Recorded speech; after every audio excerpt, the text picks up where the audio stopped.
Agama dan ekonomi.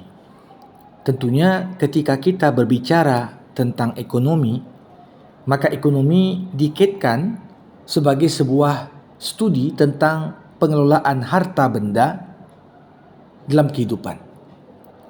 Nah, tentunya ilmu ekonomi ini berkaitan erat dengan aktivitas produksi, aktivitas distribusi, sebagaimana ianya berkaitan pula dengan aktivitas konsumsi.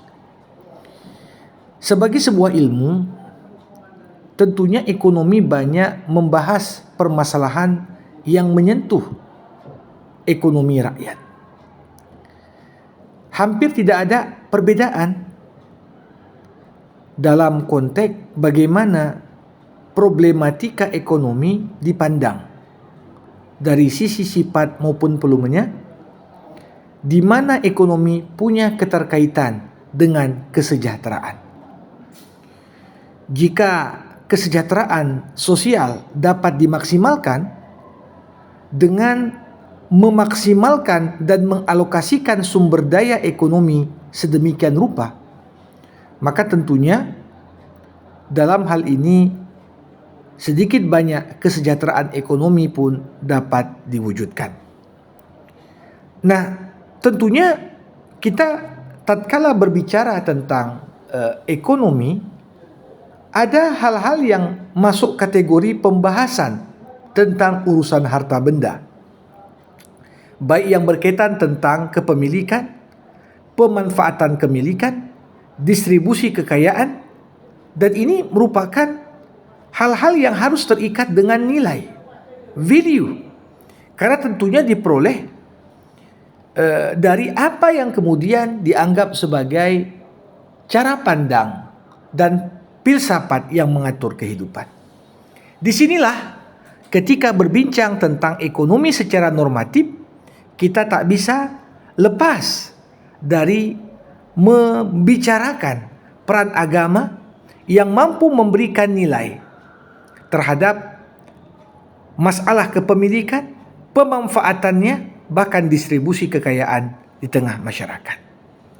Nah, yang kedua, ekonomi juga bisa dilihat secara positif. Pengertiannya apa? Konsep-konsep yang ada pada masing-masing agama terkait dengan urusan harta benda, khususnya yang berkaitan dengan produksi barang dan jasa. Maka dari itu, sebagai contoh, ketika melihat misalnya dalam ajaran agama Islam, bagaimana begitu banyak aturan yang dikenal dalam Islam yang tujuan akhirnya adalah bagaimana mencapai kebaikan, kesejahteraan, keutamaan, dan yang paling penting mampu menghapus kejahatan, kesengsaraan, dan kerugian pada seluruh ciptaan Allah Subhanahu wa Ta'ala.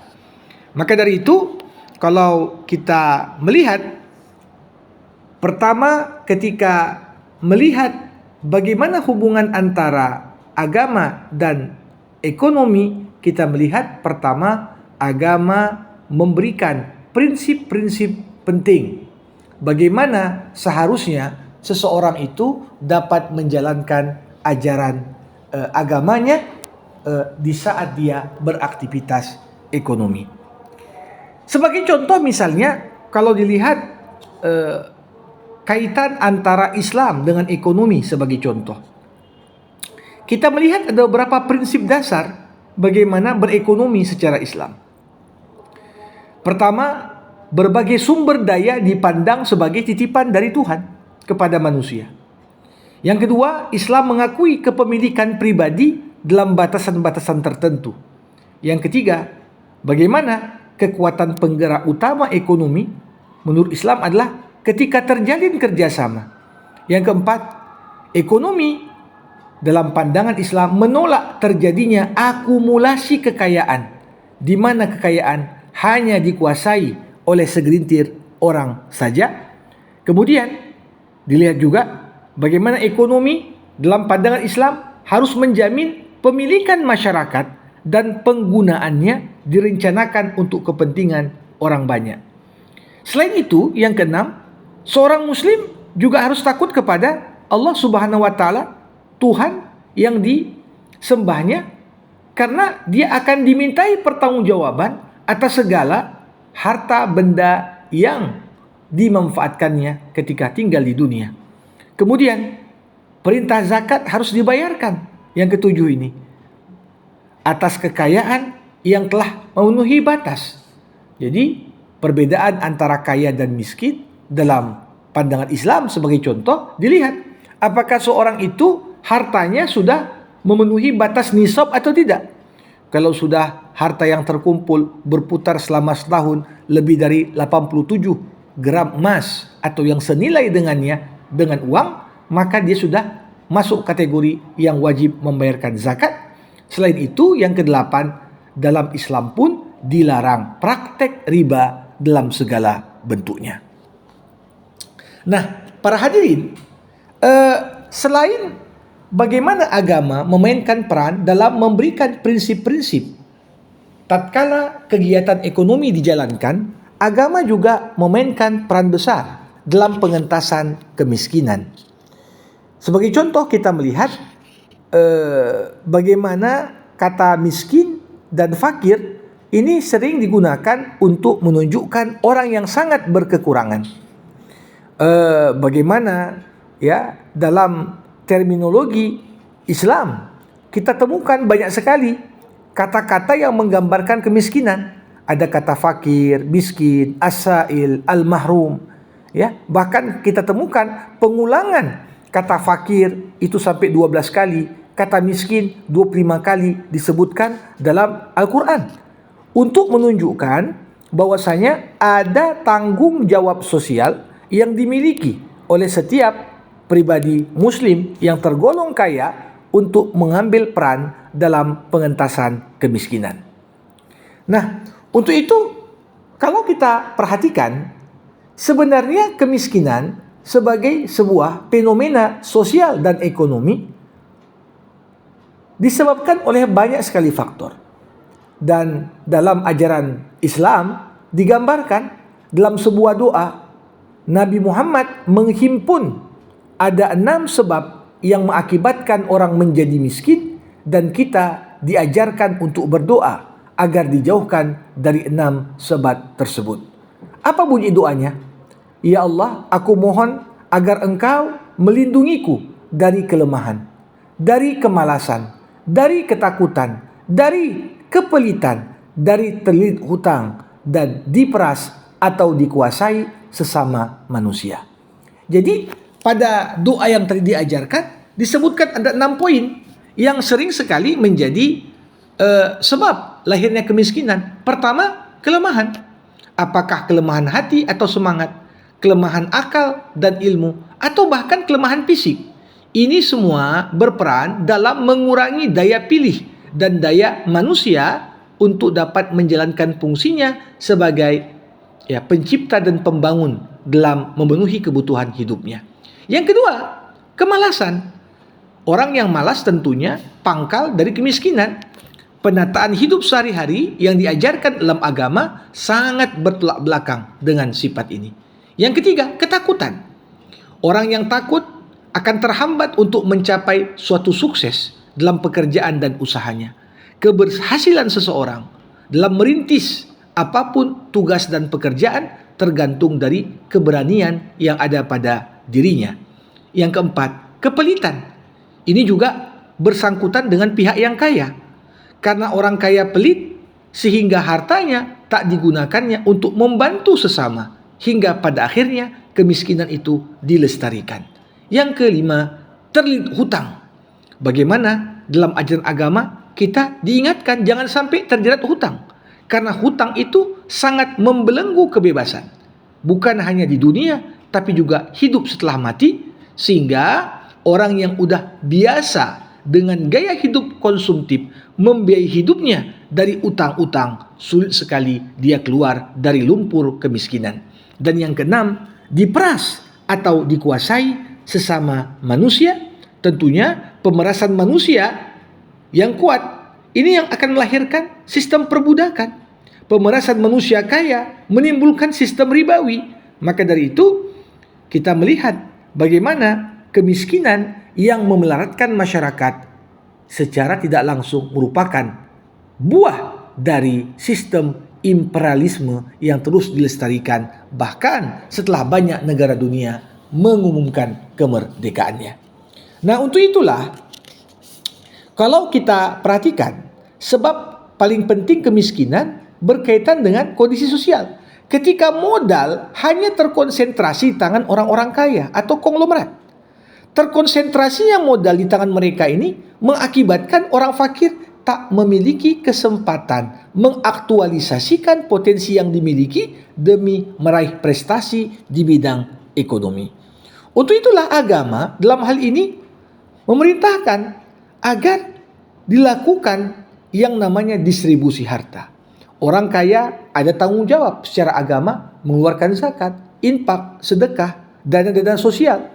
Dengan demikian, maka yang demikian itu akan memainkan peran cukup besar.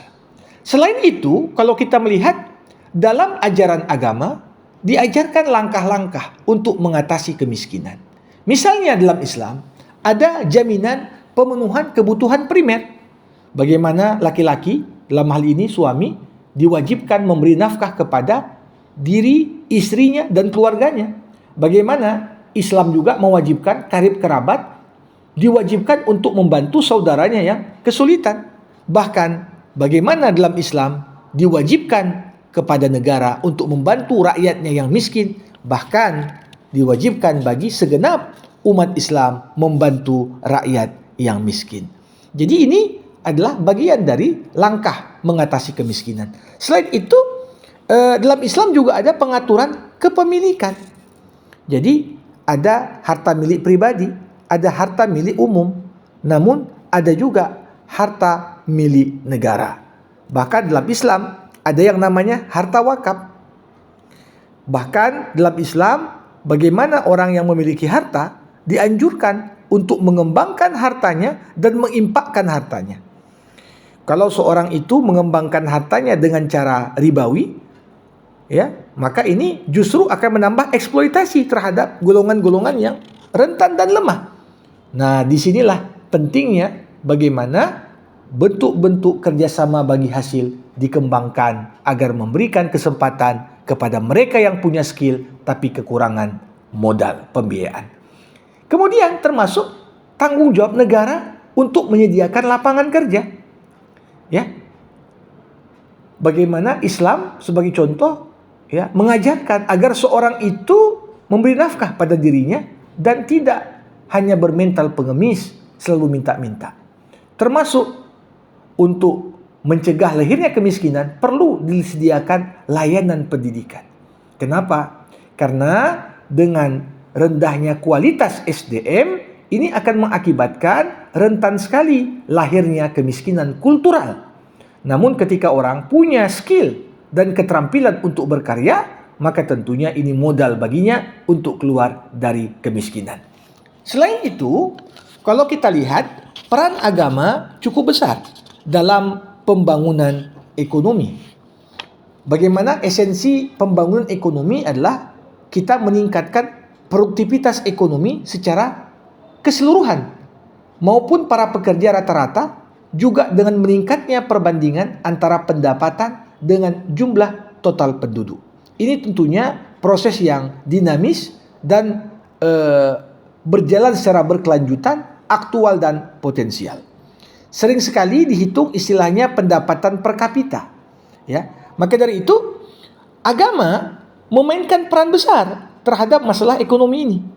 Bagaimana sebenarnya pembangunan ekonomi bagian dari pembangunan umat manusia. Fungsi agama adalah membimbing manusia pada jalur yang benar, pada arah yang tepat, agar ya semua aspek yang berkaitan dengan pembangunan ekonomi tentunya harus bersinergi dengan pembangunan umat manusia secara keseluruhan. Kalau kita perhatikan, tentunya sebagai contoh dalam Islam, konsep pembangunan ini bisa dilihat pada 4 dasar filosofi. Pertama, tauhid. Artinya membangun manusia adalah dengan menguatkan hubungannya dengan Allah. Sehingga kalau bagus hablum minallah, lahirlah hablum minannas yang baik. Yang kedua, rububiyah. Artinya apa? Mau membangun ekonomi haruslah bernafaskan sesuai dengan prinsip ketuhanan yang kita yakini. Baru yang ketiga, khalifah. Pengertiannya apa? Konsep yang menyatakan manusia adalah wakil Tuhan di muka bumi yang bertanggung jawab, ya, secara moral, politik, ekonomi, bahkan prinsip organisasi lainnya. Dan yang keempat tentunya tazkiyah. Pengertiannya apa? Manusia diperintahkan untuk mensucikan dirinya dalam hubungan dengan Allah, hubungan dengan sesama, bahkan alam semesta dan lingkungan. Untuk itu, bagaimana elemen-elemen dan dasar-dasar yang penting tadi ini memainkan peran cukup besar dalam konteks menghasilkan keadilan sosial ekonomi, dan bagaimana agama juga memainkan peran dalam transformasi moral dalam diri tiap individu agar tindakannya, ya, senantiasa mengedepankan kepentingan sosial di atas kepentingan pribadinya. Untuk itulah bagaimana kita melihat agama bukan semata-mata, ya, aspek ritual, tapi agama adalah unsur penting yang memainkan peranan agar segala kegiatan ekonomi dapat dipastikan dibangun di atas nilai-nilai yang dapat dipegang dan diyakini.